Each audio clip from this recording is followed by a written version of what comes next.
Həyatımızdakı insanın bizim üçün doğru seçim olub-olmadığını biz necə bilə bilərik? Ən başda mükəmməl insanı və mükəmməl münasibətini axtarmaqdan əl çəkərək işə başlamalıyıq. Çünki bir-birinə tam uyğun gələn iki insan və mükəmməl bir münasibət yoxdur. Bu daha çox zamanla və həmin o yolda düzələn bir şeydir. Amma buna rəğmən göz önündə saxlamamız gərəkən bəzi nüanslar var. Bunlardan birincisi iki nəfərin bir-biri ilə müxtəlif mövzularda danışa bilmə bacarığıdır. Vacib deyil ki, siz hər zaman hansısa bir problemi mütləq ki, həll eləyəsiniz. İkinci bir nüans tərəflərin münasibətin məsuliyyətini götürə bilmə bacarığıdır. Yəni biz əgər qarşı tərəfi incitmişiksə ya da onun gözləntilərinə uyğun gəlməmişiksə, bunun fərqində olduğumuzu ona bildirmək və yeri gələrsə də üzr istəmə bacarığıdır. Çünki münasibətlərdə bizim maddi çətinliklərdən çox mənəvi olaraq əziyyətlər daha çox incidir və münasibətimizə zərər verir.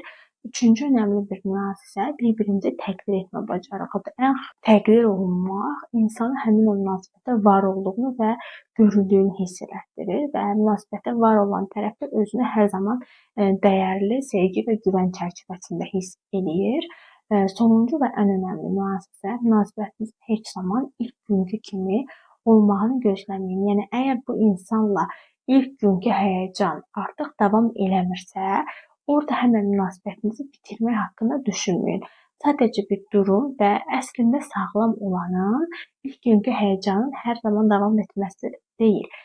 Sağlam olan odur ki, ilk günkü həyəcan olmasa belə o stabil şəraitdə həmin o münasibətinizin təməllərini davam etdirə bilərsiniz və biz partnyor seçərkən adətən ya valideynlərimiz kimi olanı ya da tam əksini seçirik. Çünki valideynlərimizdən ala bilmədiyimiz həmin o mənəvi ehtiyacları bu insandan almağı ümid edirik. Və hər iki halda demək olar ki, seçimimiz yanlış olur.